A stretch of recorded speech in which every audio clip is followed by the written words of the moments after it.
Good evening to all of you. Last lecture में हम discuss कर रहे थे एस लॉ की फिजिकल प्रॉपर्टीज। तो आज हमारा फिजिकल प्रॉपर्टीज पे फाइनल लेक्चर है। फिजिकल प्रॉपर्टीज हमारी फिनिश हो जाएंगी। इसके बाद हम chemical properties, anomalous behaviour of lithium और डायगोनल रिलेशनशिप, तो ग्रुप 1 का काम खत्म हो जाएगा। फिर ग्रुप 2 के अंदर ये बातें दोबारा करेंगे, मतलब ग्रुप 2 वालों की फिजिकल प्रॉपर्टीज, उनकी केमिकल प्रॉपर्टीज और उनका डायगोनल रिलेशनशिप, यही है हमारे चैप्टर में। ठीक है, प्रॉपर्टीज पे टाइम लगा रहे हैं क्योंकि पहली बार पढ़ रहे हैं प्रॉपर्टीज। फिर जब आप ग्रुप 2 के लिए पढ़ेंगे तो इतना टाइम नहीं लगेगा, क्योंकि हमें रिजल्ट भी पता होगा ऑलरेडी, एक्सप्लेनेशन भी पता होगी, तो वो जल्दी से हो जाएगी। ठीक है, कल हमने लास्ट प्रॉपर्टी जो डिस्कस की थी वो थी हमारी मेटेलिक बॉन्ड की प्रॉपर्टी, मेटेलिक कैरेक्टर की प्रॉपर्टी। आज हमारे पास जो हमारी प्रॉपर्टी है, प्रॉपर्टी नंबर कितनी प्रॉपर्टीज कर ली, काउंट करके बताना कितनी हो गई, 6 या 7?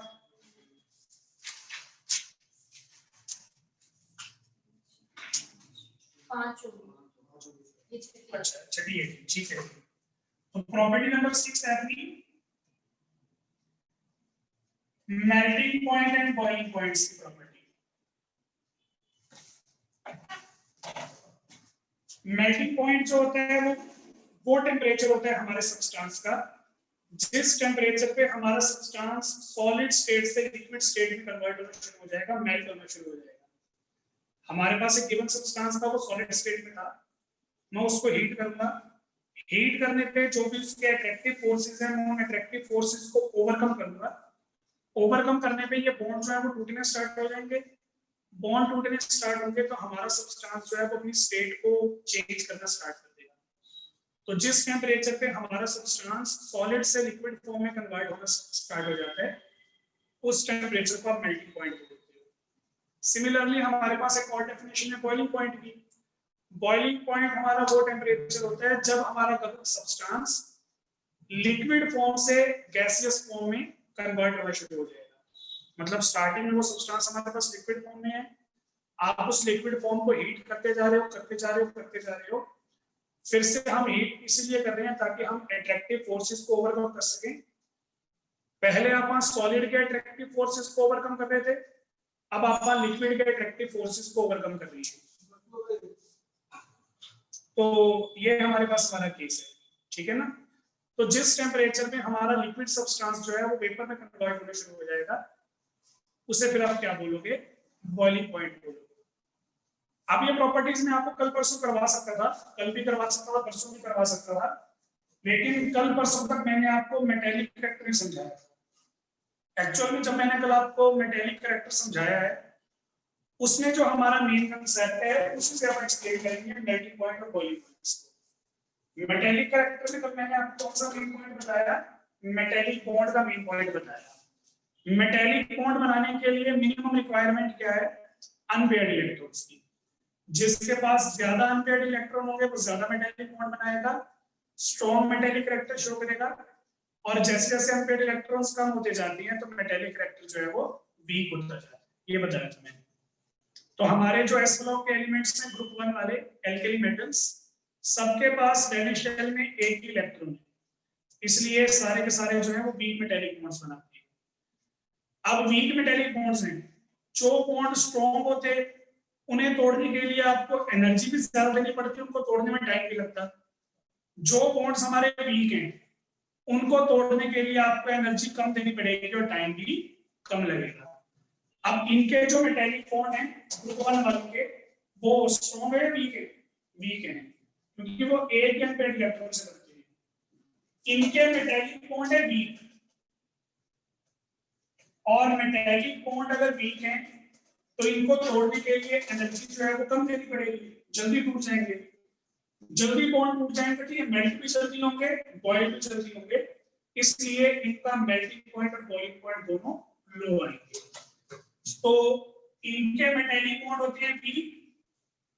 वीक होने का मतलब है इजीली टू ब्रेक, आराम से तोड़ सकते हो। जब इनके मेटेलिक बॉन्ड्स को आप इजीली तोड़ दोगे, ये मेल्ट भी हो जाएंगे, बॉइल भी हो जाएंगे।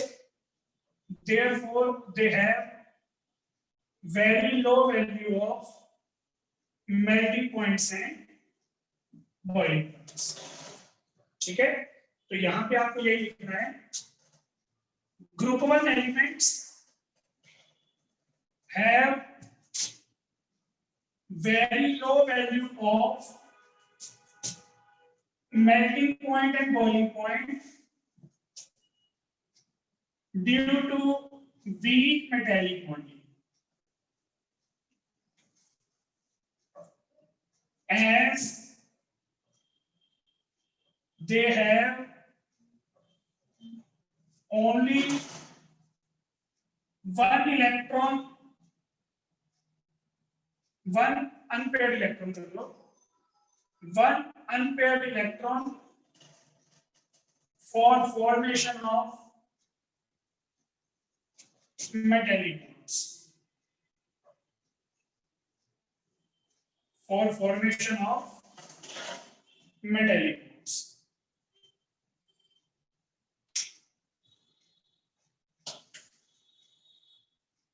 ठीक है जी,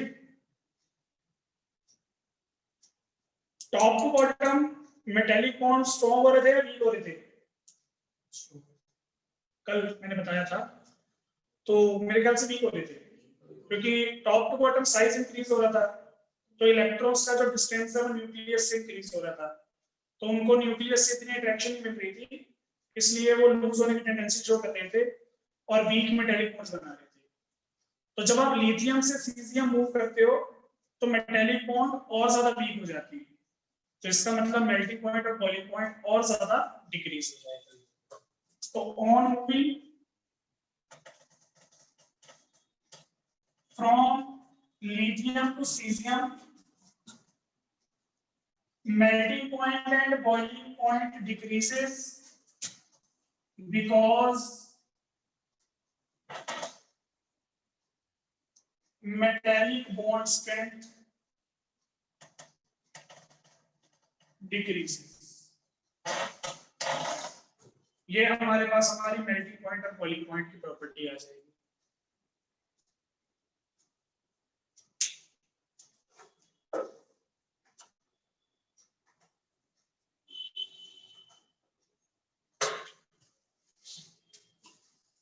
तो प्रॉपर्टी हमारी कंप्लीट हो गई है, अगर किसी को पूछना है तो पूछ लो, नहीं तो हैंड रेस कर लो, सीधे यस सर लिख लो, हैंड रेस नहीं करनी, यस सर लिखना है।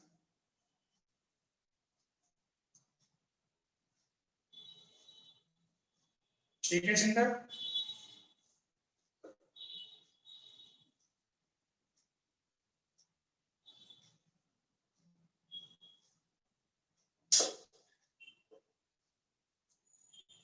ठीक है Sarika,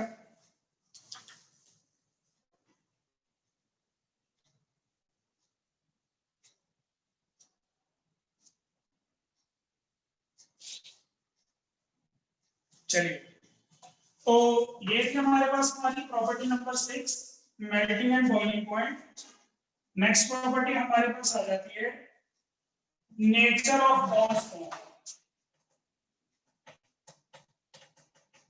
nature of bonds form. वैसे ये प्रॉपर्टी इतनी जरूरी भी नहीं है और इतनी मुश्किल भी नहीं है कि हमें बताना हो। अपन एक प्रॉपर्टी पढ़ी थी आयनाइजेशन एंथैल्पी की, जहां पे अपन ये बात कर रहे थे कि इनमें से इलेक्ट्रॉन अगर हमें यूज करवाने हो तो हमें कितनी एनर्जी प्रोवाइड करवानी पड़ती है। तो मैंने ये बोला था कि जो हमारे एल्कली मेटल्स होते हैं वो अपने रिस्पेक्टिव पीरियड में सबसे बड़े साइज के होते हैं। सबसे बड़े साइज होने का मतलब है इनका जो आउटर शेल का इलेक्ट्रॉन होगा वो न्यूक्लियस से सबसे ज्यादा डिस्टेंस पे होगा। सबसे ज्यादा डिस्टेंस पे है मतलब उनकी बॉन्ड सबसे वीक है, इसलिए उनको इनकी अट्रैक्शन को तोड़ना थोड़ा इजी है और इलेक्ट्रॉन को निकालना इजी है। तो मैंने ये बोला था कि अपने पीरियड में सबसे लोएस्ट आयनाइजेशन एंथैल्पी होती है एल्कली मेटल्स की। तो हमने ये देखा एल्कली मेटल्स में से इलेक्ट्रॉन निकालना बड़ा इजी है, आपको इलेक्ट्रॉन चाहिए नहीं, आप तो सिर्फ इतना बोल लेंगे कि शेयर कर लेते हैं, तो तेरा इलेक्ट्रॉन तेरे पास रख, बस थोड़ी सी शेयरिंग वैसा कर लिया। लेकिन एस्ट्रो वाले क्या बोलेंगे, कहेंगे यार क्यों तेरे पंगे कर रहा है, थोड़ी सी एनर्जी दे और चला जा, बात खत्म हो गई। तो ये हमारे पास हमारा केस है। आप इनको शेयरिंग करने के लिए थोड़ी सी एनर्जी दोगे, ये उतनी एनर्जी लेके इलेक्ट्रॉन लूज कर देती है। इलेक्ट्रॉन लूज कर देंगे तो ये सारे क्या बन जाते हैं, कैटायंस बन जाते हैं, यानी कि पॉजिटिवली चार्ज आयंस बन जाते हैं। और जब ये पॉजिटिवली चार्ज हो जाएंगे फिर ये किसको अट्रैक्ट करेंगे, नेगेटिवली चार्ज को। पॉजिटिवली चार्ज कैटायन जब नेगेटिवली चार्ज आयन को अट्रैक्ट करेगा तो दोनों के बीच में कौन सी बॉन्डिंग होगी, आयनिक बॉन्डिंग होगी। पॉजिटिव चार्ज जब नेगेटिव चार्ज को अट्रैक्ट किया उस बॉन्ड को हम क्या बोलते हैं, आयनिक बॉन्ड बोलते हैं। तो ये कौन से बॉन्ड्स बनाते हैं, आयनिक बॉन्ड्स बनाते हैं। कोवलेंट बनाने के लिए शेयरिंग करनी पड़ती है, ये थोड़ी सी एनर्जी गेन करते हैं, लूज कर देती हैं, फिर शेयरिंग की टेंडेंसी थोड़ी करती है। इनकी आयनाइजेशन एनर्जी बहुत ही ज्यादा कम है, इनका इलेक्ट्रोपॉजिटिव कैरेक्टर बहुत ही ज्यादा है, जिस वजह से इनकी इलेक्ट्रॉन लूज करने की टेंडेंसी होती है। फिर क्योंकि ये कैटायंस बनाती हैं तो ये एनायंस के साथ अट्रैक्शन शो करेंगे, that is why they ionic compound से बनाती है। तो आपने यही लिखा, due to low ionisation enthalpy and high electropositive character, group 1 elements lose electron easily and form cations. These positively charged ions show large attraction with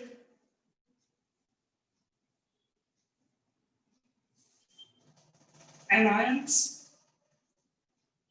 and hence form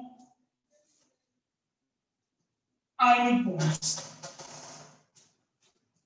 ठीक है जी, इनकी बॉन्ड्स का नेचर कैसा होगा, आयनिक नेचर होगा, क्योंकि ionization enthalpy बहुत ही कम है तो ये फटाफट इलेक्ट्रॉन लूज करती हैं। फटाफट इलेक्ट्रॉन लूज करने के साथ साथ इनका इलेक्ट्रोपॉजिटिव कैरेक्टर भी है, तो ये पॉजिटिवली चार्ज करके रहना पसंद करते हैं। फिर जब ये कैटायन बन जाएंगे तो किसको अट्रैक्ट करेंगे, नेगेटिव चार्ज को। पॉजिटिव नेगेटिव की जो अट्रैक्शन होती है वो इलेक्ट्रोस्टैटिक अट्रैक्शन, और उस इंटरेक्शन की वजह से जो बॉन्ड बनेगा वो बॉन्ड कौन सा होता है, आयनिक। ठीक है जी, तो ये हमारे पास हमारा केस था नेचर ऑफ बॉन्ड्स का।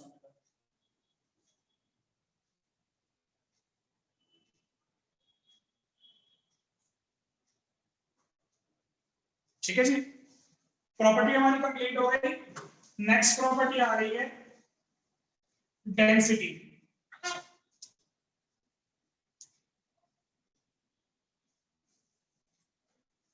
डेंसिटी, तो डेंसिटी आप कैसे डिफाइन करते हो, मास पर यूनिट वॉल्यूम, है ना। इसको रू से डिनोट करते हैं मास अपॉन वॉल्यूम। तो आपको ये बताना है इनकी जो डेंसिटी होती है वो ज्यादा होती है या कम होती है। अगर मैं ग्रुप 2 से कंपेयर करूं, मतलब ग्रुप 1 के बाद अपने ग्रुप 2 भी पढ़ना है ना, दोनों एस ब्लॉक का पार्ट ही, अभी तो आप एस ब्लॉक का आधा पार्ट पढ़ रहे हैं। अगर मैं ग्रुप 1 वालों को यानी कि लिथियम सोडियम पोटेशियम वगैरह को ग्रुप 2 से कंपेयर करता हूं, यानी कि बेरिलियम कैल्शियम मैग्नीशियम से कंपेयर करता हूं, तो मैंने ये देखा कि जो हमारे ग्रुप 1 वाले होते हैं इनकी डेंसिटी कम होती है। Group 1 elements have low density than group 2 elements. इसका रीजन बड़ा ही सिंपल सा रीजन है, left to right size increase होता है, डिक्रीज होता है, डिक्रीज होता है, क्योंकि इफेक्टिव न्यूक्लियर चार्ज इंक्रीज होता है। Left to right size decrease होता है, तो लिथियम और बेरिलियम दोनों में से छोटा साइज किसका होगा, बेरिलियम का। बेरिलियम का साइज छोटा तो इसकी वॉल्यूम आ रही होगी कम, इसकी वॉल्यूम आ रही होगी ज्यादा। ठीक है जी, तो इसकी वॉल्यूम कम आ रही है, इसकी वॉल्यूम ज्यादा आ रही है। डेंसिटी होती है मास अपॉन वॉल्यूम, जिनकी वॉल्यूम लार्ज होगी उनकी डेंसिटी कम होगी, इनवर्सली प्रोपोर्शनल है। जिनकी वॉल्यूम कम होगी उनकी डेंसिटी ज्यादा होगी। अगर आपको ये वाला फैक्टर अच्छा नहीं लगा तो एक और फैक्टर भी है। लिथियम एटॉमिक नंबर 3 वेट होता है 6, बेरिलियम एटॉमिक नंबर 4 वेट होता है 8। वेट का मतलब एटॉमिक मास। तो दोनों में से मास किसका ज्यादा है? बेरिलियम का। बेरिलियम का मास ज्यादा, डेंसिटी जो होती है वो मास के डायरेक्टली प्रोपोर्शनल होती है। तो उस अकॉर्डिंग भी डेंसिटी किसकी ज्यादा आएगी? बेरिलियम की, क्योंकि उसका मास ज्यादा है, और लिथियम की डेंसिटी कम आएगी। तो मैंने यही बोला, ग्रुप 1 वालों की जो डेंसिटी होती है ग्रुप 2 वालों से कम होती है। ये तो हो गया पड़ोसियों से कंपैरिजन। अब पड़ोसियों से कंपैरिजन करने के बाद हम आ जाते हैं हमारे घर के कंपैरिजन पे। मतलब लिथियम से सोडियम, सोडियम से पोटेशियम, पोटेशियम से रुबिडियम। तो आप लिखोगे on moving top to bottom, ये बड़ा आवाज कर रहा है, on moving top to bottom density increases from lithium to cesium। Top to bottom density जो है वो इंक्रीज हो रही है फ्रॉम लिथियम टू सीजियम। तो लिथियम से ज्यादा होगी सोडियम की डेंसिटी, सोडियम से ज्यादा होगी पोटेशियम की डेंसिटी। देखो अगर मैं आपको थोड़ा सा डायग्रामेटिकली रिप्रेजेंट करके दूं ना, तो रिप्रेजेंटेशन ये होगी। देखो लिथियम, मैं कोशिश करूंगा कि तीनों स्फीयर मेरे सेम साइज के बने, हल्का फुल्का फर्क हो सकता है, ठीक है। सोडियम और ये पोटेशियम, ठीक है जी।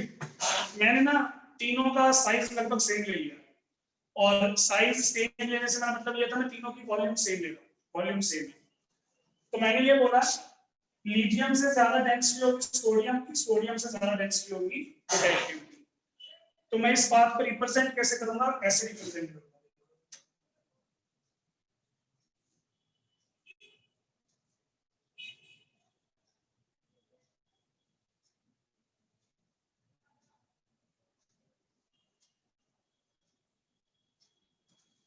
अभी मैंने सारा फिल नहीं किया है ना, तो यही फर्क होता है।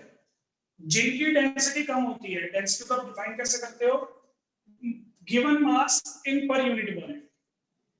यूनिट वॉल्यूम का मतलब है 1 ml या 1 सेंटीमीटर क्यूब, मतलब छोटे यूनिट्स। तो आप यहाँ पे क्या बोलोगे? 1 ml वॉल्यूम के अंदर कितने एटम्स प्रेजेंट हैं लिथियम के? 1 ml वॉल्यूम में जितने ज्यादा एटम्स प्रेजेंट होंगे लिथियम के, उतनी ज्यादा उसकी डेंसिटी आएगी।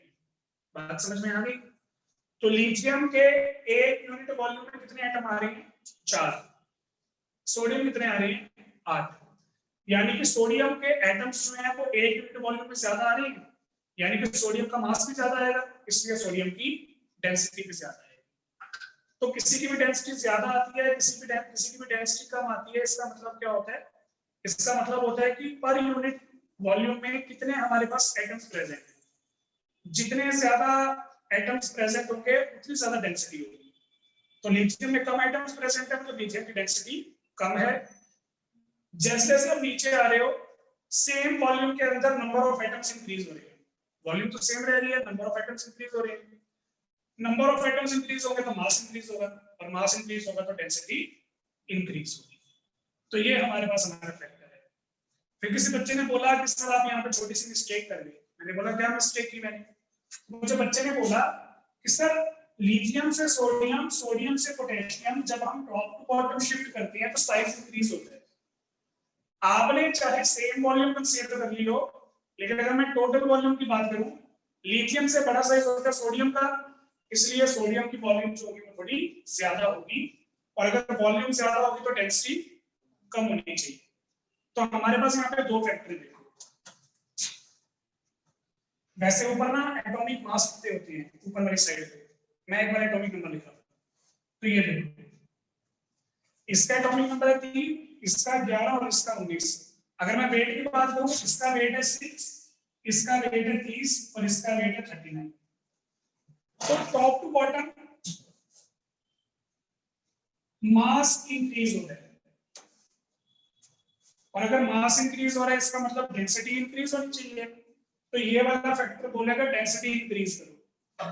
लेकिन टॉप टू बॉटम साइज भी इंक्रीज हो रहा है, साइज इंक्रीज होगा तो वॉल्यूम भी इंक्रीज होगी, और अगर वॉल्यूम इंक्रीज होगी तो डेंसिटी डिक्रीज होनी चाहिए। मतलब नेचर तो सेम है टॉप टू बॉटम, लेकिन दो फैक्टर है और दोनों फैक्टर एक दूसरे को अपोज कर रहे हैं। मास कहता है कि डेंसिटी इंक्रीज करो और वॉल्यूम कहता है कि डेंसिटी डिक्रीज करो।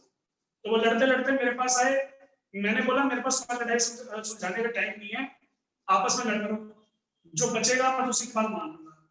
तो दोनों की लड़ाई हुई, दोनों की लड़ाई में कौन डोमिनेट करा? मास ने डोमिनेट किया। मतलब टॉप टू बॉटम दोनों फैक्टर इंक्रीज हो रही है और दोनों एक दूसरे को अपोज कर रही है। मास कहता है कि डेंसिटी इंक्रीज करो, वॉल्यूम कहती है कि डेंसिटी डिक्रीज करो। फिर दोनों फैक्टर्स को जब हमने कंबाइन करके लगाया तो हमने ये देखा मास वाला जो इफेक्ट है वो वॉल्यूम के इफेक्ट को नेग्लिजिबल मान के खुद को कंपनसेट कर देता है। मतलब मास वाला फैक्टर यहाँ पे 60% काम कर रहा है और वॉल्यूम वाला फैक्टर 40%। तो ज्यादा कौन सा फैक्टर काम कर रहा है? मास वाला, और उसके अकॉर्डिंग डेंसिटी क्या होनी चाहिए? इंक्रीज। तो ये हुआ करेगा, मतलब ये कोई नई चीज नहीं, याद रखना। ऑर्गेनिक में भी आप ऐसे पढ़ा करेंगे, दो अलग अलग फैक्टर्स अगर काम करती हैं तो आप उनका नेट इफेक्ट निकाल लेते हैं। नेट इफेक्ट में फिर एक डोमिनेट करता है और दूसरा डोमिनेट नहीं करता, जो भी फैक्टर डोमिनेट करेगा उसी की बात मान लेते हैं। तो यहाँ पे आप किसकी बात मानेंगे? मास की, क्योंकि वो फैक्टर डोमिनेट कर रहा है।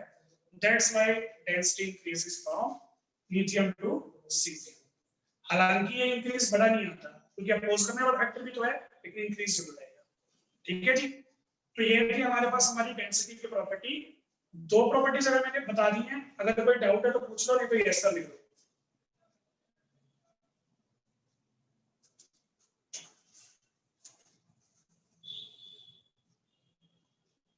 ठीक है जी।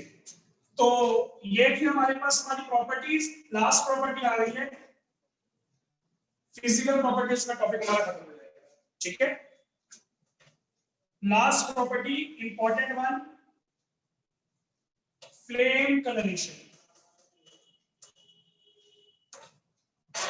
अच्छा, मेरी कलर की स्पेलिंग में और आपकी मैडम की कलर की स्पेलिंग में थोड़ा डिफरेंस हो सकता है, ठीक है ना, पर वो चलेगा। इंग्लिश अलग है, आपकी मैम की यूके इंग्लिश है, मेरी यूएस है, ठीक है, उसमें स्पेलिंग करके चेंज होती है। तो फ्लेम कलरेशन, अब इसमें क्या चीज है वो देखो।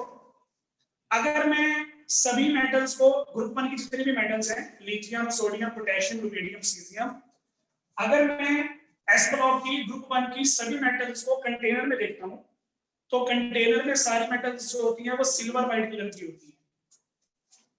चाहे लिथियम है, चाहे सोडियम है, चाहे पोटेशियम है, चाहे रुबिडियम है, चाहे सीजियम है, इन पांचवा कलर कैसा होता है? Silvery white. मतलब ऐसे ग्रेइश कलर होगा तो हल्का सा फीका ग्रेइश कलर, तो वो सिल्वर हो जाता है और हल्की सी वाइट शेड आ रही होती है।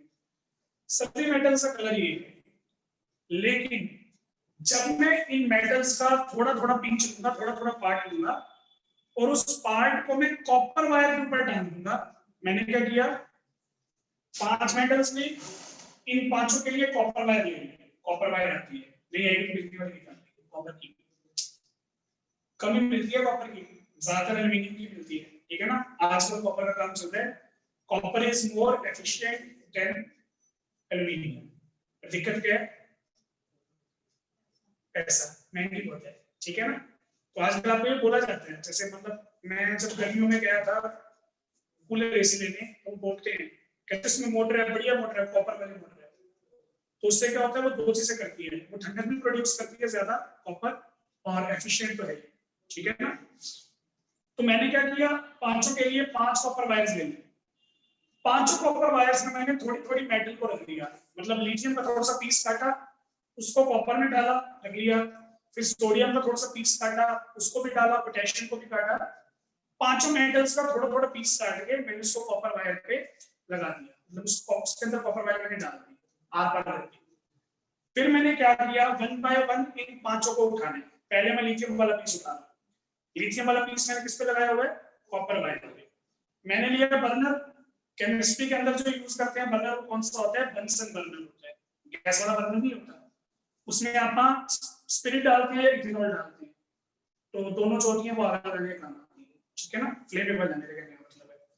तो स्पिरिट वाला होता है या इथेनॉल वाला होता है। बर्नर आपने चला लिया, अब ध्यान से सुनो, उस बर्नर की फ्लेम होती है येलोइश, येलोइश फ्लेम होती है। अपने गैस वाले आग की कौन सी फ्लेम होती है, ब्लूइश, क्योंकि उसके अंदर गैसेस अलग होती हैं, उसके अंदर गैसेस अलग है। तो येलोइश फ्लेम थी। जब मैं लिथियम को उस फ्लेम के अंदर रखूंगा ना कॉपर वायर के थ्रू, मतलब जो कॉपर वायर था जिसमें लिथियम था वो मैंने फ्लेम के ऊपर रख दिया, तब मेरी फ्लेम जो है वो कलर चेंज करेगी। लिथियम वैसे तो कोई कलर शो नहीं कर रहा, लिथियम का कलर क्या आ रहा है, सिल्वर वाइट। लेकिन जब मैं लिथियम को कॉपर वायर पे लगा के आग के अंदर रखता हूं, तब आग जो होती है, फ्लेम जो होती है, आग की लपटें, उनको फ्लेम बोलते हैं, वो आग की लपटें क्या करेंगे, अपना कलर चेंज करेंगे। समझ रहे हो, उसे आप क्या बोलते हैं, फ्लेम कलरेशन बोलते हैं। सपोज करो मैं वैसे बोल रहा हूं, लिथियम को जब मैंने फायर के अंदर रखा, फ्लेम के अंदर रखा, तो इसने जो है वो सपोज करो ग्रीन कलर दिया फ्लेम के अंदर, ठीक है। फिर मैंने ये एक्सपेरिमेंट कर लिया, फिर इसको साइड में रख दिया, फिर सोडियम उठाया, सोडियम को जब मैंने उठाया तो ये येलोइश फ्लेम दे रहा है, येलोइश, ठीक है। वैसे लिख रहा हूं मैं, गलत हो सकता है। पोटेशियम को मैंने रखा, वही सेम प्रोसेस रिपीट किया, पोटेशियम हमें दे रहा है ब्लूइश फ्लेम। तो जितनी भी मेरे पास मेटल्स हैं, यानी कि 5 मेटल्स हैं, जब पांचों मेटल्स को मैं फ्लेम के ऊपर रखूंगा, कॉपर वायर के ऊपर रख के, तो पांचों की पांचों अलग अलग कलर प्रोड्यूस करेंगे।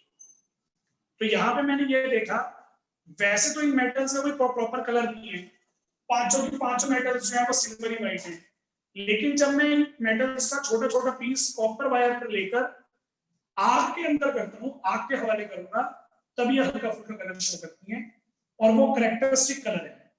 करेक्टरिस्टिक का मतलब ये है, लिथियम ने ग्रीन दिखाया, इनमें से कोई भी ग्रीन दिखाया, ग्रुप 1 वालों में से, ग्रुप 1 में सिर्फ लिथियम ही ऐसा होगा जो ग्रीन शो कर रहा होगा। सिमिलरली सोडियम, सोडियम ने एक बार जो कमिटमेंट कर दी, उसके बाद तो सोडियम खुद के पीछे, येलोइश, उसने बोला मेरी है येलोइश, तो बाकी ग्रुप का कोई भी एलिमेंट येलोइश फ्लेम शो नहीं करेगा। सिमिलरली पोटेशियम ने ब्लू किया तो कोई ब्लू नहीं करेगा, इसी तरीके से सारे अलग अलग कलर शो करते हैं। तो इस कंसेप्ट को हम क्या बोलते हैं, फ्लेम कलरेशन बोलते हैं, ठीक है। अब ये बात मेन है, पहले तो लिथियम कलर शो कर दे रहा था, जब मैंने इसको आग के हवाले किया तब इसने कलर शो करना शुरू कर दिया। तो ऐसा क्या रीजन है, आग के अंदर ये क्यों कलर शो कर रही है, बस वो फिजिकल फिनोमेना मैंने आपको समझाना है, फिजिकल फिनोमेना में समझाऊंगा। पहले इसके लिए मैं आपको एक दो लाइनें जो है बता देता हूं, ठीक है। तो आप लिखोगे all group 1 metals shows characteristic colors when burned in flame। जब हम इन्हें आग लगाएंगे तब ये कलर शो करेंगे कैरेक्टरिस्टिक, और उसके लिए कॉपर वायर का होना जरूरी है, क्योंकि हो सकता है बाकी किसी मेटल के साथ ये इंटरेक्ट कर जाए, ठीक है ना, बहुत रिएक्टिव होते हैं, फिर दिक्कत रहती है रिएक्टिव ना करें, फिर कॉपर की वायर स्टेबल रहती है, ये तो एल्यूमिनियम की भी ले लेता, ये भी हो सकता था, पर नहीं, कॉपर वायर से होती है, ठीक है। तो ये हमारे पास हमारा फ्लेम कलरेशन का कांसेप्ट है। अब इसमें होता है क्या वो देखो,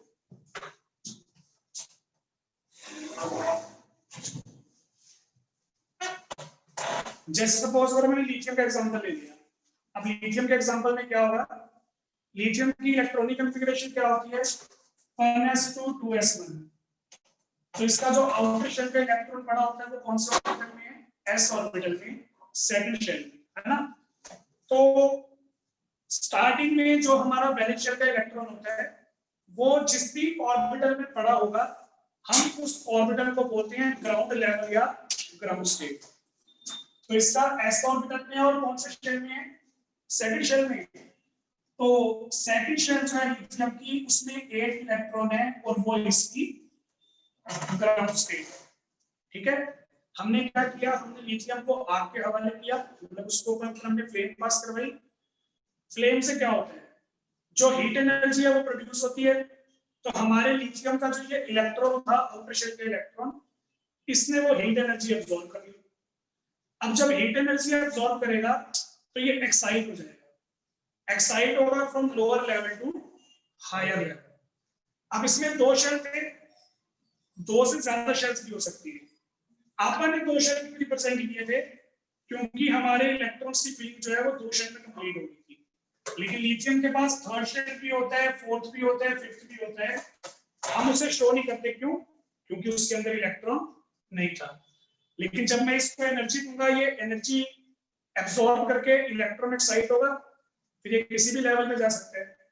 डिपेंड करता है हमारी औकात कितनी है, हम एनर्जी कितना देते हैं। जितनी एनर्जी मैं दूंगा इलेक्ट्रॉन उतने लेवल जंप कर जाएगा। मेरे पे डिपेंडेंट है। मैंने कहा लगाओ पैसा, दो एनर्जी जितनी दे सकते हो, पैसा मेरा लगेगा, तुम दो एनर्जी। इलेक्ट्रॉन हजारवें शेल में भी चला जाएगा, 1000 शेल, 2 3 4 5 1000 शेल, वो मेरे पे डिपेंडेंट है मैं कितनी एनर्जी दे पा रहा हूँ। समझ रहे हो ना? तो जब आपने इसको प्लेन के नीचे रखा, एनर्जी एब्सॉर्ब करके ये लोअर लेवल से चला जाएगा हायर लेवल पे।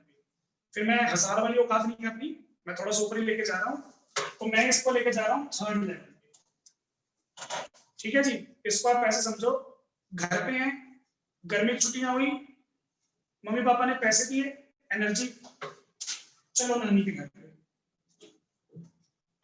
नानी के घर चले गए। अब नानी के घर रहने के लिए नहीं जाते, रहने के लिए जाते हैं, मतलब परमानेंट नहीं रह सकते आप, थोड़े दिन लगा क्या हो, कोई दिक्कत नहीं है। तो अब नानी के घर पे रहे 15 दिन, 20 दिन, 1 महीना, 1.5 महीना, कभी ना कभी तो निकालेंगे और आप निकलोगे, तो उसके बाद घर भी आना होता है। मेरे कहने का मतलब ये है, जब आप लोअर लेवल से हायर लेवल पे गए, लोअर लेवल को हम बोलते हैं ग्राउंड स्टेट, हायर लेवल को हम बोलते हैं एक्साइटेड स्टेट। जो भी हमारा इलेक्ट्रॉन एक्साइटेड स्टेट में गया, वो एक्साइटेड स्टेट में स्टेबल फील नहीं करता। वो कहते हैं घर घर ही होते हैं, वहां पे तो मैं कैसे मर्जी कपड़े कपड़े फेंक दूं, कैसे मर्जी अपने बर्तन वगैरह उठाऊं ना उठाऊं, है ना? भाई बहन को पीट भी किए जाके, मामा जी के लड़का लड़की को मार भी नहीं सकते क्योंकि दूसरे घर पे आए हुए हैं। तो बहुत सारी फाउंडेशन हो जाती है, फिर ऐसा लगता है यार घर घर ही होता है, घर सकती है। ठीक है ना?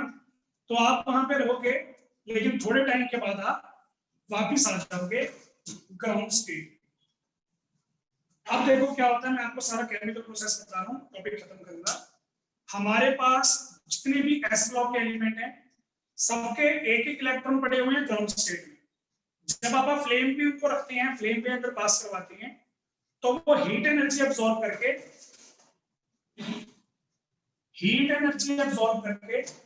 ग्राउंड लेवल से एक्साइटेड लेवल पे चले जाते हैं।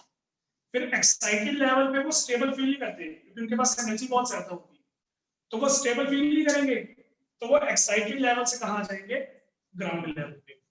जितनी एनर्जी एब्सॉर्ब की थी ना, उतनी एनर्जी रिलीज करके वापस आ जाएंगे। बात समझ में आ गई? अगर इन्होंने यहाँ पे 2 से 3 पे जाने के लिए 200 किलो जूल की एनर्जी एब्सॉर्ब की थी, तो ये वापस आने के टाइम पे भी कितनी एनर्जी रिलीज करेंगे? 200 रिलीज करेंगे, जितनी थी उतनी वापस। ठीक है ना? यही होता होगा दोस्तों में, आपने किसी से 100 रुपए उधार लिया तो उसको 100 ही देते हो, दोस्तों में कोई इंटरेस्ट नहीं लगता, है ना? वो अगर दो तो कई बार तो भी देते ही नहीं।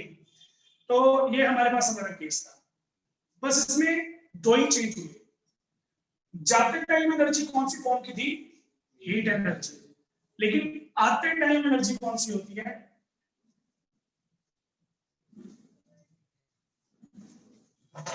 Light energy. तो जो भी लाइट की एनर्जी होगी उसी के अकॉर्डिंग आपको कलर दिखता है, उसी के अकॉर्डिंग आपको कलर दिखता है। लिथियम के केस में कौन सा कलर दिख रहा था? मैंने लिखा था ग्रीन। तो लिथियम के केस में ग्रीन कलर क्यों शो हो रहा था? क्योंकि लिथियम ने उतनी ही एनर्जी एब्सॉर्ब की थी हीट की फॉर्म में, जब वो एनर्जी रिलीज करेगा तो उसकी एनर्जी किस कलर के बराबर आएगी? ग्रीन कलर के बराबर आएगी।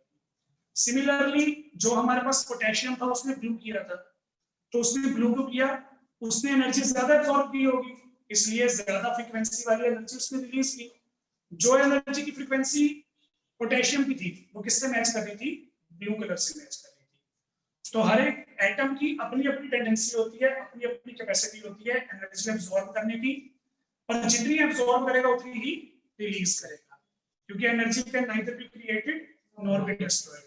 वो क्रिएट करके अपने पास ज्यादा रख नहीं सकता और डिस्ट्रॉय करके कम वापस नहीं कर सकता। जितनी ली थी उतनी वापस करेगा, लेगा हीट की फॉर्म में और देगा, इसलिए कलर दिखता है। आग भी दिखता है, क्योंकि अगर फ्लेम ना होती फिर एक्साइट ही ना होता। समझ रहे हो ना? इसलिए बिना फ्लेम के सिल्वरी वाइट और फ्लेम के अंदर characteristic colours depending on the amount of energy they absorb. समझ में आया? ये थी हमारी फिजिकल प्रॉपर्टीज। फिजिकल प्रॉपर्टीज का टॉपिक हमारा खत्म हो गया। कल फिर अपन डिस्कस करते हैं केमिकल प्रॉपर्टीज। ठीक है, चलिए, थैंक यू।